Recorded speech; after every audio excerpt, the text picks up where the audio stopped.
የእናቶቹ ተስፋ የ32 ዓመት የእድሜ ክልል ሰው ይዛ እናት ዛሬም ለልጅ ቀን ይወጣል ተጠብቃለች። ያችን እናት ሄደሽ አናግረሻት አይ ልጅሽ እኮ የኔ መስፈርት አያሟላም ብለሽ ዘግተሽባት ስትመጪ ደግሞ የሚሰማሽ ህመም በጣም ከባድ ነው። እንኳን እናት ሆኜ ህመሙን አውቄው እናት ያልሆነ ሰው ከባድ ነው። ማለት ነው እናቶች አሉ። ከዛ አጋጣሚ የተቀመጥኩበት ወንበር አዛኝ ይላል እና እዛ ጋር ቁጭ አልኩኝ። ሮብ ዕለት የተቀምጦበት የነበረው ልጅ አልመጣም። እንደኔ ሰኞ እንደቀረሁትና እሱ መጥቶ ደግሞ እንዴ ወንበሬ ነው ወንበር ነው አለ ሲባል አይ እኔ ተመችቶኛል። ጋላክሲ እዚህ ቦታ ላይ ትልቅ ውለታ ያለው ድርጅት ነው ለኔና ጋላክሲ አሁን መቀጠል አለበት ብዬ አስባለሁ።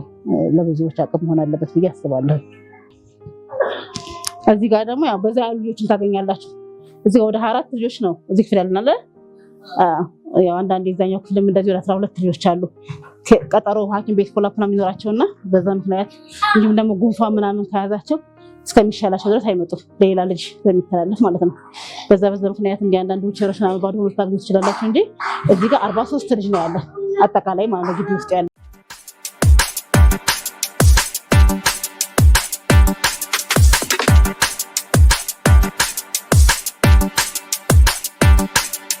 ጊዜ መች መሰለሽ ከ2012 ላይ አልፎ 2013 ስራ ሲጀምር ሰው መንቀሳቀስ ጀምሮ ወደ ስራ ሲገባ እኔ በቃ ላይሰንስ አውጥቼ ህጋዊ መጀመር አለብኝ ህጋዊ አምጥቼ ብዬ ሳስብ ያው ብዙ ስራዎችን ሰርተናቸው ሊወጣ ስራዎች ምናምን ሰርተናቸዋል። ከዛ በኋላ ግን እኔ ራሴን ማውቃት አለብኝ። አንድ ነገር ላይ በቃ ጠንካራ ሆነሽ ሆነ እንድትሰሪ ስራውን የሆነ የምክር አገልግሎት ያስፈልግሻል። የሚመለከታቸው ሰዎች ጋር መሄድ አለብሽና አጋጣሚ ያው በሃይማኖት ደረጃ የምንሰባሰባቸው ስብሰባዎች አሉ። እዛ ቦታ ላይ አንድ ሰው ተጋብዞ መጥቶ ስልጠና ሲሰጥ አገኘሁትና ብሮሸሮችን ደግሞ ወንበር ላይ በትኗል። ያንን ብሮሸር አንስቼ ገባሁኝ ቤት። በሰዓቱ የሰጠ ነበረው ትምህርት በጣም ጥሩ ነበረ።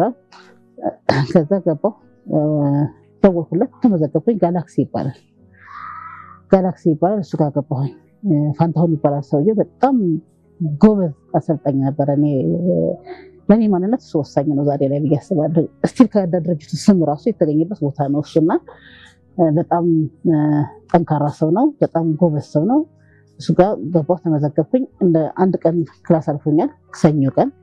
ሰኞ፣ ሮብ፣ አርብ ነው ስልጠና የሚሰጠው። ሰኞ ቀን አልፎኛል። እኔ ሮብ ገባሁኝና ከዛ ያው የለስም ትምህርት ተምሬ አርብ ሄድኩኝ።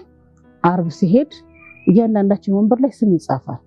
ያው ማንነትሽን የሚገልጽ ሊሆን ይችላል ላይሆንም ይችላል፣ ግን ጥሩ ነገር የሚያመላክት ስም አለው እዛ ቦታ ላይ። ከዛ አጋጣሚ የተቀመጥኩበት ወንበር አዛኝ ይላል እና እዛ ጋር ቁጭ አልኩኝ። ሮብ ዕለት የተቀምጦበት የነበረው ልጅ አልመጣም። እንደኔ ሰኞ እንደቀረሁትና እሱ መጥቶ ደግሞ እንዴ ወንበሬ ነው ወንበር ነው አለ ሲባል አይ እኔ ተመችቶኛል። እኔ ውስጤ የምሰራ ያሰብኩት ስራ ለዛ ቦታ ላይ ስገባ እኔ ያን ነገር ተመችቶኛል አልለቅም አልኩ ስለው አረ ወንበሬን አልለቅም ማለሽ ብሎ ተናገረ። ሲናገር አይ በቃ ወንድ አዛኝና ሴት አዛኝ ነው በሚል ተወሰነ። ከዛ ለምን ፈለግሽ ስለኝ አይ እኔ አንድ አላማ አለኝ አልኩት። ከዛ እሱ ደግሞ ያው ነጋዴ ነኝ ስላልኩት በንግዱ ዓለም ላይ ብቻ እንድጠናከር የመጣሁኝ እንጂ ሌላ አላማ ይዤ የመጣሁ ነገር አልመሰለውም። ያው መቼም ይሄ እነዚህ ሞቲቬት የሚያደርጉ አሰልጣኞች ጋር ስትገቢ እኮ ባለሽ ነገር ላይ ጠንክረሽ እንድትሰሪ በርተሽ እንድትሰሪ እገዛ ነው የሚያደርጉልሽ። ስለዚህ ያ ነገር ነው እንጂ የመሰለ ወደዚህ አይነት ነገር ውስጥ ትገባለሽ ብሎም አልጠበቀኝም እሱም በሰዓቱ ማለት ነው። ከዛ ስልጠናውን ጨረስን። ግን እንደው ከዚህ ወጣችሁ እስኪ እንደው ህልማችሁ ምንድነው ተብሎ የሚጠየቀው ነገር አለ። ሲጠየቅ እንደዚህ አይነት ህልም አለኝ ብዬ ተናገርኩኝ።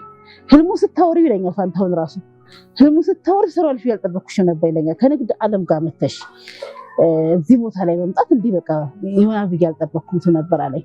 ከዛ ምን አልኩት የሰርቲፊኬት ፕሮግራም ይዘጋጅ ተብሎ ሲዘጋጅ እዛ ስልጠናው ከጨረስን በኋላ የሚገርምሽ ስልጠናው ላይ በጣም ብዙ አይነት ሰዎችን ታገኛለሽ። ኢንጂነሮችን ታገኛለሽ፣ ዶክተሮችን ታገኛለሽ፣ የተለያየ ፊልድ ያላቸው ሰዎችን ታገኛለሽ። እዛ ቦታ ላይ ሁሉም ባለው በተሰጠው በገባበት ሙያ ላይ ጠንክሮ እንዲሰራ እዛ ቦታ ላይ ይመጣው አይደለ እና ያንን ነገር ስንሰለጥን ከብዙ ሰዎች ጋር አስተዋውቆኛል። ብዙ እህቶችን ብዙ ወንድሞችን አፍርቼበታለሁ እዛ ቦታ። ከዛ ባሻገር ደግሞ ራስሽን ስታበቂ በጤንነትሽን፣ በአስተሳሰብሽን፣ በማህበራዊ ግንኙነትሽን በሁሉም ዘርፍ ነው ስልጠና የሚሰጠውና ከሃይማኖትሽን አንፃር ሁሉም ቦታ ነው በጣም ጥሩ ግንኙነት ነበረ። እዛ ቦታ ላይ ስፖርት ሁሉ ሰራ ነበር፣ እንጦጦ ሁሉ ነው ነበር። በጣም ጠንካራ ነበርና ያንን ስብዕና ይዘን ነው እንግዲህ ወደ ተሰልጥኛዬ ሰርቲፊኬት ስንቀበል እኔ መስራት የሚፈልገውን ስራ ስነግራቸው አልተዋጠላቸው። ከዛ ነው ስኬቲውን ሲባል አይ እኔ አንድ ማቀበ አድራጎት ድርጅት አለ ለምን እዛ ገደራ እናሳልፈውን ብያልኳቸው እና ይዣቸው ወደ አንድ ተቋም ይዣቸው ሄድኩኝ። እዛ ተቋም ጋር ስንሄድ ሁሉንም አይነት አካል ጉዳተኛ ያዘ ተቋም ነው። ዳውን ሲንድሮም አሉ፣ ሲፒዎችም አሉ፣ ኦቲስቶችም አሉ፣ አይነ ስውራኖችም አሉ፣ ሌሎችም ልጆች በቃ ወላጅ አልባ ልጆችም አሉበትና አስጎበኛቸው። እዛ ቦታ ላይ በጣም ደነገጡ። ያው የኮሮና እያገገመ ያለበት ወቅት ነው። አንድ በአንድ ነው የሚገባው ምናምን ማስክ አድርገሽ ምናምን ነው የምትገቢው። ሁሉም አልቆ ወጣ እዛ ቦታ ላይ። እንደውም ያልገባሁም ውስጥ እኔ ስለማውቀው ድርጅቱን በፊት ሰው እንዳይገባ ስለሚባል እኔ ታች ነኝ። ሲመጡ ግን ሳያቸው ሁሉም በቃ እያለቀሰ በቃ እንትን እያለ ነው የመጣውና ዘለቁጭ ብለን ለምን እዚህ ቦታ መጣሽ እናለ ሲለኝ አይ እኔ ህልሜ ስናገር እዛ ቦታ ላይ እውነት ይሆናል መሰላችሁ። እኔ ደግሞ ኢንሻአላህ አደርገዋለሁ እችላለሁ የሚባል ነገር ነው የተማርነው አይደል እንዴ? ስለዚህ አደርገዋለሁ ደግሞ ኢንሻአላህ አልኩት። ያንን አሳየናቸው። በቃ ከዛ ወጣን እና ከዛ ያን አሳየኋቸው እና ወጣሁኝ። ጋላክሲ ጥሩ አሻራ ጥሏል። ያችን ደግሞ አዛኝ የምትለዋን ነገር የፈለኩት መሰራው አካል ጉዳተኛ ላይ ነው። አካል ጉዳተኛ ላይ በርግጥ እንደዚህ ያለ ስለ አይመጥናቸው ይችላል። አይመጥናቸውም ብዬ እላለሁ። የማይመጥናቸው እነማንን ነው? አንድ አካሉን ያጣ ሰው ነው። አንድ ልጅ እኮ እዚህ ስትይጂ እኛ አይነት አካል ጉዳተኛ ልጅ አንድ ልጅ ሲኖርሽ 5 ልጅ እንዳያሽ ቁጠሪ። አንድ አይኑን ያጣ ሰው አይደል አካል ጉዳተኛ ነው የምንለው? አንድ እጁን ያጣ ሰው አካል ጉዳተኛ ነው የምንለው? የኛ እኮ አይናቸው፣ ምላሳቸው፣ እግራቸው፣ እጃቸው 5-6 ጉዳተኛ ነው ያሽው እዛ ቦታ ላይ። ስለዚህ እነዛን አንድ ፓርታቸውን ያጡትን ሰዎች ድጋፍ ታደርግላቸው ተንቀሳቅሰው ወጥተው የመስራት እድል አላቸው። ያው እነዛን ማዘን አይጠበቅብሽ፣ ለነዛ ማስተማርና መርዳት ነው የሚጠበቅብሽ። እንዲንቀሳቀሱ ወደ ስራ እንዲገቡ ማድረግ ነው፣ ራሳቸውን እንዲችሉ ማድረግ ነው። እኔ ልጅ ላይ ግመተሽ የሚያስፈልገህን ነገር ሁሉ አድርግልህ ብለሽ ብትይ በምን ነው የሚሰራው? ስለዚህ እሱ ሆነሽ መኖር አዝነሽ ከውስጥሽ ተች አድርጎሽ ነክቶሽ እሱ ሆነሽ መኖር ነው የሚጠይቀኝ ልጅ። ስለዚህ ለዛ ነው ካላዘን እነዚህ ልጆች ጋር አንደርስም፣ ካልተሰማን ውስጣችንን ካልተነካ። ስለዚህ አዛኝ የሚለውን ሰው የፈለኩት ለዛ ነውና አጋጣሚ ያው ሰው ስትሄጂ 3 አይነት ነው የምታስገቢው እና የተመረጠው አዛኝ ሆነ። አጋጣሚ እዝነት አዛኝ ተያዘብን ተይዞ አገኘነውና እዝነት የሚለው ስም ተሰጠን እና ወደ እዝነት ቀይረ ነው እዝነት በሚል ስም 2013 ላይ ላይሰንስ ወሰድን ማለት ነው። ግን መመስረቻችን ለኔ በደንብ አቅም የሆነኝ ትልቅ መስዋዕት የሚከፈልልኝ ጋላክሲ ነው ብዬላለሁ።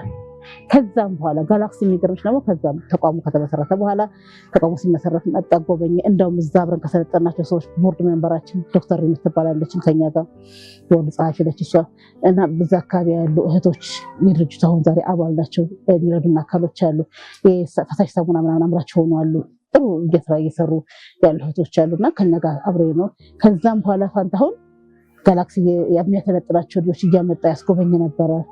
ሰርቲፊኬት ፕሮግራማቸው ልክ ነው እዛ ጋር እንዳደረኩላቸው መጀመሪያ እኛ ተቋም ላይ አድርገን ነበር። ብዙ ነገሮችን እንመካከር ነበር። ብዙ ይረዳናልና ጋላክሲ እዚህ ቦታ ላይ ትልቅ ውለታ ያለው ድርጅት ነው ለኔና ጋላክሲ አሁንም መቀጠል አለበት ብዬ አስባለሁ። ለብዙዎች አቅም መሆን አለበት ብዬ አስባለሁ። እዚህ ጋር ደግሞ ያው በዛ ያሉ ልጆችን ታገኛላችሁ። እዚህ ወደ 24 ልጆች ነው እዚህ ክፍል ያለናል። ያው አንዳንድ የዛኛው ክፍልም እንደዚህ ወደ 12 ልጆች አሉ። ቀጠሮ ሐኪም ቤት ፎላፕ ነው የሚኖራቸውና በዛ ምክንያት እንዲሁም ደግሞ ጉንፋን ምናምን ከያዛቸው እስከሚሻላቸው ድረስ አይመጡም። ሌላ ልጅ ስለሚተላለፍ ማለት ነው። በዛ ምክንያት እንደ አንዳንድ ዊልቸሮች እና ባዶ ሆኖ ታግኙ ትችላላችሁ እንጂ እዚህ ጋር 43 ልጅ ነው ያለው አጠቃላይ ማለት ነው። ግቢ ውስጥ ያለው በደኬር ደረጃ ሙሉ ፓኬጅ የሚያገኘው። በውጭ ላይ ተመላላሽ 60 ልጆች አሉ፣ ከ60 በላይ ልጆች አሉ ከውጭ ላይ ማለት ነው። አጠቃላይ 100 ልጆች ላይ እንሰራለን ማለት ነው። ይሄኛው ክፍልም ደግሞ ልክ እንደዛኛው ክፍል 3-4 አገልግሎት ነው ያለው። ስፖርት የሚያሰሩበታል፣ ምሳ የሚያበሉበታል፣ ቲቪ የሚያዩበታል፣ የሚጫወቱበትም ክፍል ነው ማለት ነው። ልጆቻችን መቀመጥ የሚባለው ነገር በዚህ መልኩ ነው። እንግዲህ መቀመጥ አይችሉም። መቀመጥ የሚችሉት በቃ በዚህ መልኩ ነው።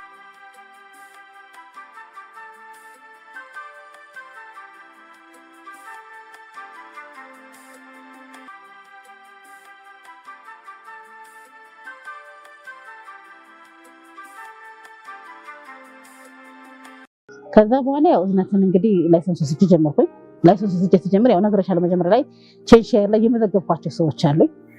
እነዛ ግን አልሆኑኝም። ለምን እዝነት የተመሰረተ አቶ ስተራ ደጃች ገና የሚትሩት ጋር ተመሰረተ። እዛ ጋር ሲመሰረት መመሰረቱ በደኬር ደረጃ ነው። አሁንም ደኬር ላይ ያለው በደኬር ደረጃ ነው።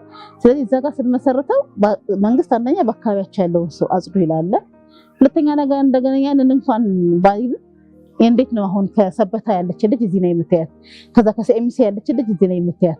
በመንገዱ ላይ ቴራፒ ሲሄድ አውቃለሁ ምን ያክል እንደሚያደክመኝ። አሁን ቴራፒ በሳምንት 2 ቀን ነው። እዛም እኔ መኪና ኖሮኝ የልጄ ትራስ ስቲል እስካሁን ከመኪና ላይ አወርድም።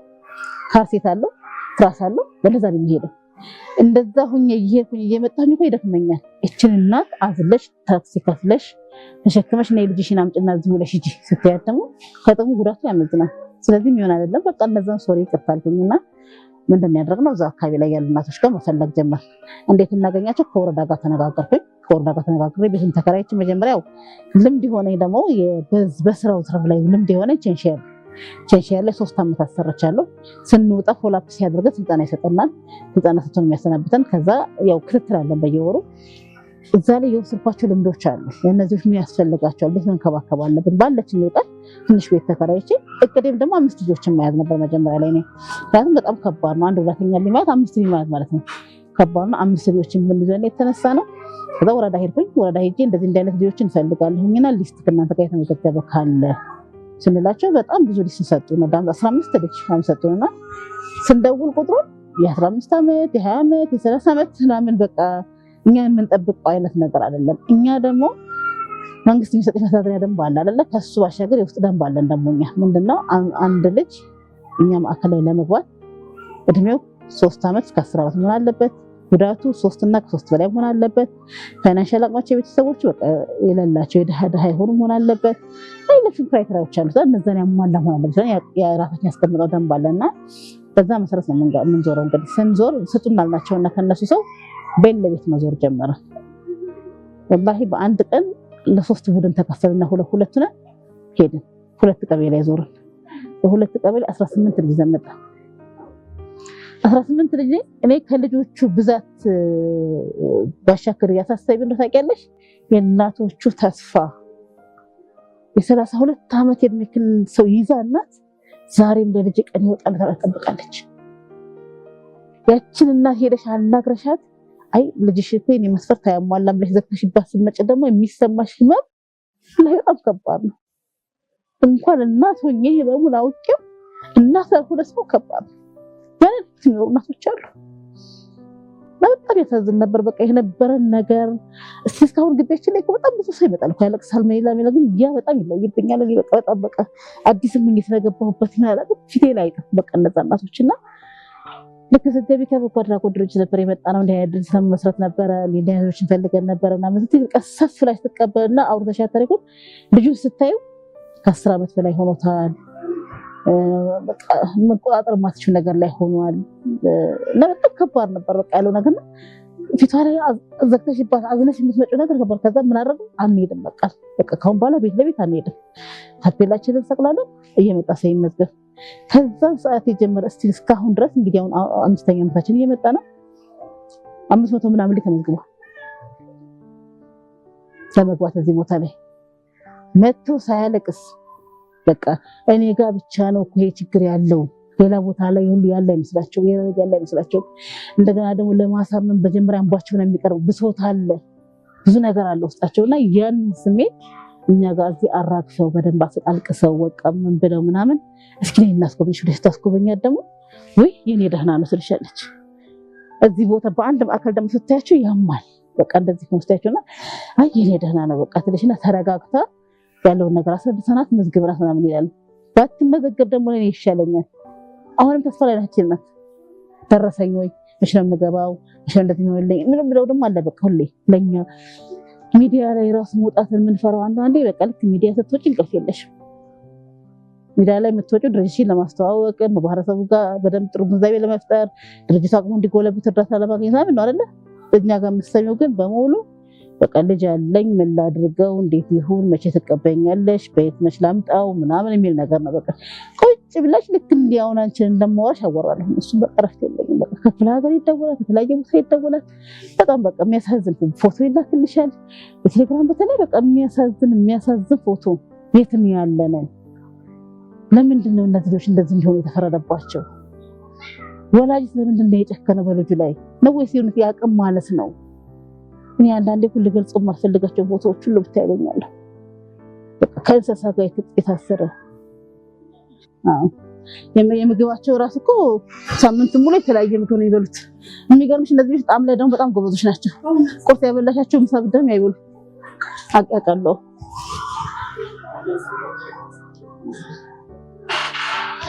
እኛ ደግሞ የፋይናንስ ቢሮአችን ነች።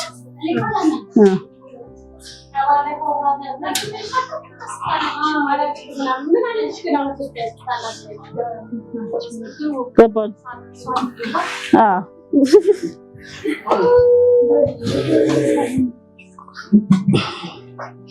ያው እዚህኛው ክፍል ተመሳሳይ ልጆች ናቸው ያሉት፣ ግን እዚህኛው ክፍል የሚለያቸው ምንድነው? አይናቸው ያይ እነዚህ ተጨማሪ እነዛኛው ክፍል ያየናቸው ልጅ አይናቸው ያይ ያው ለሌሎች ጉዳታቸው አንድ ቢሆን ተጨማሪ ጉዳት እነዚህ አይናቸው ያይ ማለት ነው። እዚህ ነው ቴራፒስት ነች እሷ።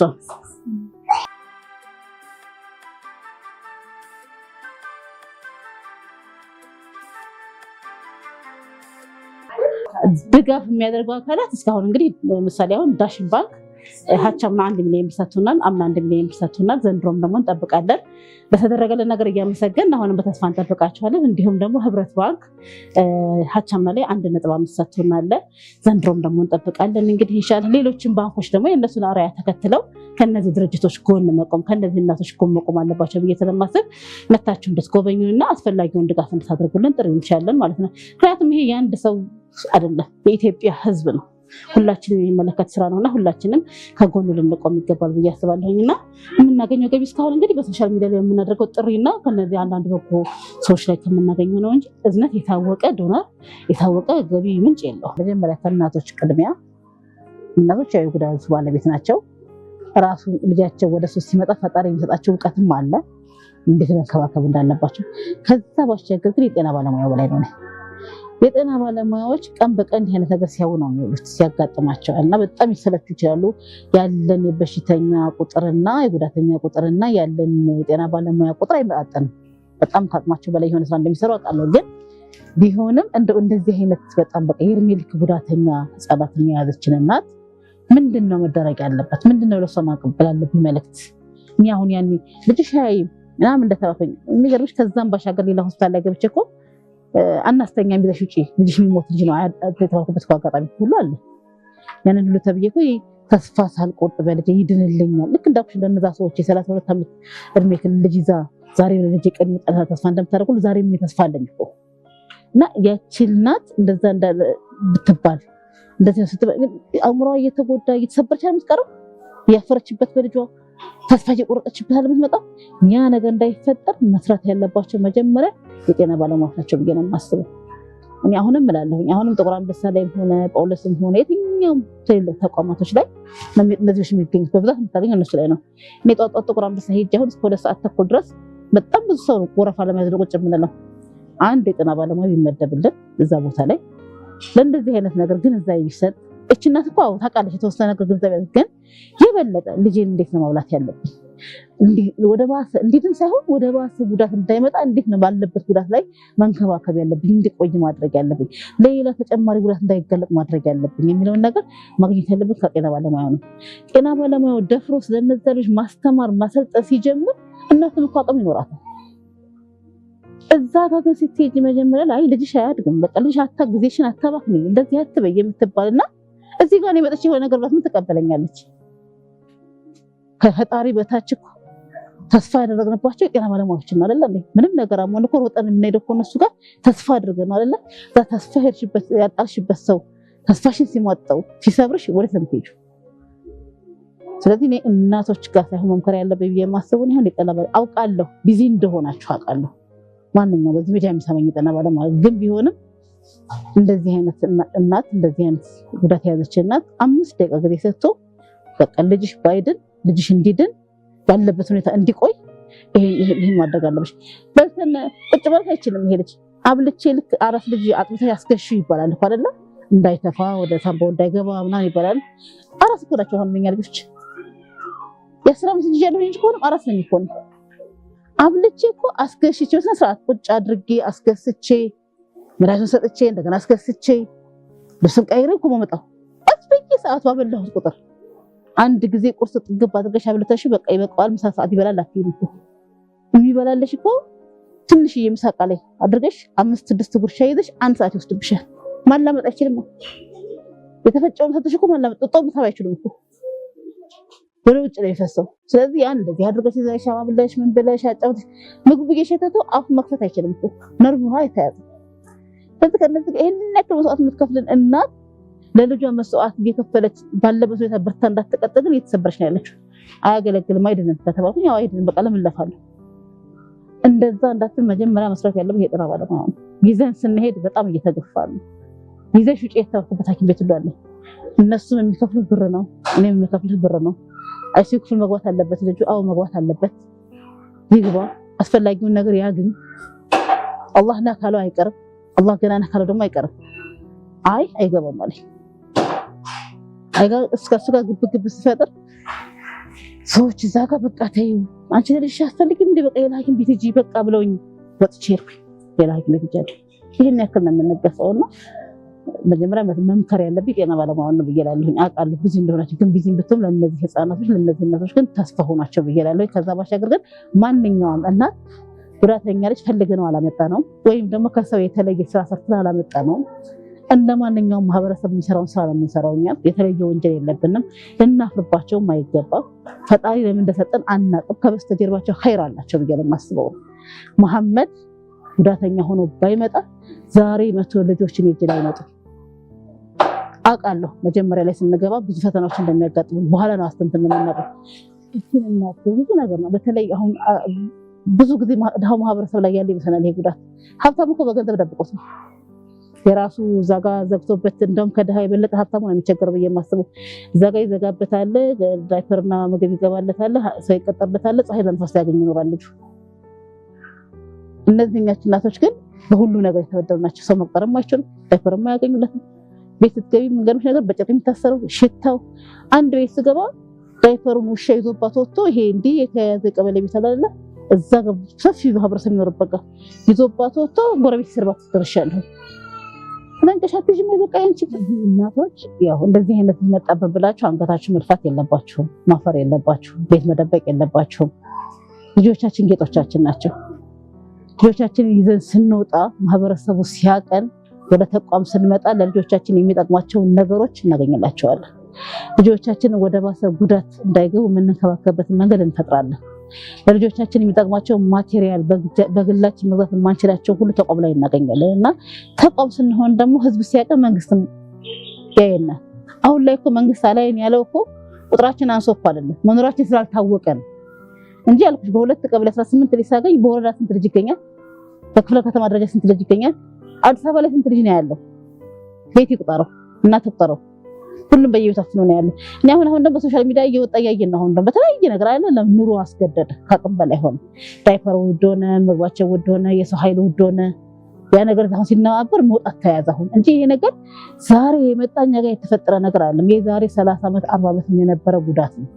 ያ ጉዳት ግን ተደብቆ ለልጆቻችን በር ሳይከፈትላቸው እንዲቆይ አድርጎታል። ዛሬ ግን የመርፌ ቀዳዳ ያክል ብትሆን ተከፍታለች። እቺን በር የማስፋት የሁላችንም ግዴታ ነው። ሁላችንም እናቶች ደግሞ እኔም ልጅ አለኝ፣ እኔም ልጅ የሚያስፈልገው ነገር ማግኘት አለበት ብለን የመብት ጥያቄ ስንጠይቅ ነው። እዚህ ጋር ዜጋ ናቸው፣ ማግኘት ያለባቸው ነገር ማግኘት አለባቸው። ስለዚህ እናቶች ልጆቻችን አንፈር፣ እንውጣ፣ የሚያስፈልጋቸውን እንክብካቤ እናድርግ። ከጤና ባለሙያዎች ጋር በደንብ እጅና ጓንት የሆነ ግንኙነት ይኖረን። ዝም ብለን ሄደን መድኃኒት ጽፈን ብቻ መምጣት አይሁን። ለምን ጉዳቱ ተከሰተ? ከዚህ በኋላ ምን ማድረግ አለብኝ? ሳበላ እንዴት ማብላት አለብኝ? አብልቼ ምን ማድረግ አለብኝ? ሳስቀምጥ እንዴት ማስቀመጥ አለብኝ? እንዴት ማስተኛት አለብኝ? የሚለው ነገር በደንብ ግንዛቤ መፍጠር አለብንና እዛ ላይ ይሰራ ብዬ ምን ሆነ ጥቁር አንበሳ ላይ እነዚህ አይነት ነገሮች አወንት ቢፈጠር እናቶች ላይ ጥሩ ግንዛቤ ይፈጠራል ብዬ እላለሁኝና እና ያለው ቁጥር ደግሞ ቀላል ቁጥር አለ። በእንግሊዝ ላይ 500 ልጅ በላይ አለ መግባት የሚፈልጉት ደረጃ ግን በምን በጣም ብዙ እነዚህ ልጆች እኮ አንድ ጤነኛ ልጅ ከሚፈልገው በላይ ነው የሚፈልጉት። ምግባቸው የተለየ ነው። ዳይፐራቸው ከምንም በላይ ደግሞ ዳይፐራቸው የሰው ኃይል እዚህ ግቢ ላይ አሁን ምሳሌ ብታይ አንድ እናት 2 ልጅ ትይዛለች። ጉዳቱ ቀላል ሆኖ አይደለም 2 ልጅ የሰጠናት ፋይናንሻል አቅማችን ውስን ስለሆነ ነው ማድረግ መጨመር ስለማንችል ነው እንጂ አንድ ልጅ 2 እናት ያስፈልገዋል። ገናው ስታጥብ ብቻውን አይታጠብም። ቁጭ አይልም። ምንም ራሱ ኮንትሮል አያደርግም። ተኝቶ ነው የሚታጠበው። ስለዚህ አስተኝታ ገድፋ ባፍና ባፍንጫ ውሃ እንዳይገባ በእጇ ቀጥ አድርጋ ይዛ አንድ እጇ ብቻ ነው የሚያሸው። አንድ ሰው ውሃ የሚጨምርና የሚያነሳሰው ትፈልጋለች። ዊልቸር ላይ ስናስረው በስነ ስርዓት ቁጭ አድርገሽ እንደዚህ አታስሪለትም እንዲገድፈሽ ቤት ያለው ዊልቸራቸው ራሱ እኮ እንደማንኛውም የምናውቀው ዊልቸር አይደለም። የነዚህ ዊልቸር እኮ የተለየ ዊልቸር ነው። ከእግር እስከ ራሱ በቀበቶ የታሰረ ነው። እግራቸው ጫማቸው ላይ ይታሰራል። ይሄ ጎደራታቸው ጋር ይታሰራል። ጭንቅላታቸው ጋር ይታሰራል። ስፔሻል ወንበር የነሱ ወንበር። ስለዚህ እነዚህ ነገሮች ለማድረግ ራሱ በጣም የሰው ኃይል ያስፈልጋልና ማህበረሰቡ ከጎናችን ሊቆም ይገባል። በዚህ አጋጣሚ የማደርገው ነገር ለእነዚህ እናቶች በቃ ትኩረት ሊሰጥ ይገባል። አንድ ልጅ እንደዚህ አይነት እናት ይዛ ስትሄድ ሲያይ ሰው ምን አይነት ልጅ ይዛለች ከሚል ነገር ምን ሆኖብሽ ነው? ምን እያደረግሽለት ነው? ለምን እንደዚህ ሆነ ብለን ማሸማቀቅ የለብንም። ጥሩ ነገር ጥሩ ጥያቄ ጠይቀን የምትጎረብትበትን ነገር በቃ የሆነ አቅም የሆናትን ነገር ነው መናገር ያለብን። ምን አይነት ልጅ ይዛለች? እኔ ስላጋጠመኝ ይሄን ሁሉ ነገር ልጅ ድርጅቱ ረጅም ሆነ የምንፈልገው ልጆቻቸውን በተገቢው ቦታ ላይ አስቀምጠው አዳሪ ሆኖ መተው እየጎበኙ ባስፈለጋቸው ሰዓት እያዩቸው ሰርተው ለድርጅቱ ረጅም እንዲሆነ የምንፈልገው እንጂ ልመናን አናበረታታም። ልጆችም እንዲቀመጡ አንፈልግም፣ እንዲጠበቁም አንፈልግም፣ ወላጅም እንዲያፈራ አንፈልግም። ሆስፒታሉ ሁሌ ከሆስፒታል አይጠሩ፣ ሁሌ ጉዳተኛ ናቸው፣ የፔስት ታማሚ ናቸው፣ መድኃኒት ያስፈልጋቸዋል። በዚሁ አጋጣሚ መድኃኒት በጣም ቸግሮና ምግብ የለም ማለት ይቻላል። መድኃኒት የለም ከመባል መድኃኒት የለም ማለት ግን ልጅ ይሙት ማለት ነው። በጣም ከባድ ነውና መድኃኒት ላይ እንግዲህ የሚሰሩ ሰዎችን ካላችሁ መንግስትም ደግሞ በዚሁ አጋጣሚ የልጆቻችን ጉዳት ከባድ ነው፣ የማይቆረጥ መድኃኒት ነው የሚወስዱትና የሚመለከተው አካል መድኃኒት ጋር ትኩረት ሰጥቶ ቢሰራልን ቢያይን ደስ ይለኛል።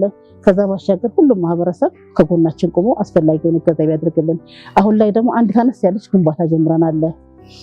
ትልቅ ግንባታ አለን። እዚህ ጋር የምታዩ ባነር አለ። የ200 ብር ቻሌንጅ የተከፈተበት 120 ሚሊዮን ብር ፕሮጀክት አለን።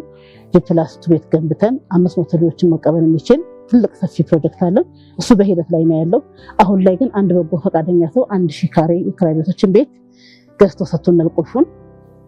እሱም ቤት ኤል ሼፕ ቤት ዙሪያውን ሰርተን ከክራይ ቤት ወጥተን እዛ የምንገባበትን መንገድ እያመቻችን ነው። በግንባታ ላይ ያለ ነው። ከዛም ጋር ተሳትፎ እንግዲህ እዝነት የሚያደርግበትን መንገድ አሻራ የሚያሰርፍበትን መንገድ አለን። በተለያየ ማቴሪያል መብራት ይቻላል። በሲሚንቶ፣ በአሸዋ፣ በጠጠር፣ በአልሙኒየም፣ በመስተዋት፣ በቀለም በተለያየ ነገር አሁን ኦልሬዲ ገና መሰረቱ ወጥቶ ቢም እየታሰረ ነው ያለውና ሁሉም ያለበትም የሚሰራው ስራ በጉልበትም በእውቀትም መብራት ይቻላልና መጥቶ ከጎናችን ቆሞ ቢያግዘን ደስ ይለኛል። እዚህ ቦታ ላይ መስራት ማለት ለነፍስም እኮ ለነፍስም ነውና ሁላችንም በያለንበት እንደምንተጋገዝ ጥሪ ያቀርባለሁ። የሚመለከተውን ሁሉ ይሄን ይወሳል። እንግዲህ የእዝነት ውልደት እድገት ያለበት ሁኔታ ገና በእግሩ ቆሞ አልሄደምና ሁላችንም በእግሩ ቆሞ ሄዶ የእናቶች ተስፋ እንዲለመልም ልጆች ከተፈጥሮ ፀሐይና ነፋስ ጋር አብረው እንዲኖሩ የሁላችንም አሻራ ማረፍ አለበት ብዬ እላለሁ። እናንተንም ከልብ አመሰግናለሁ።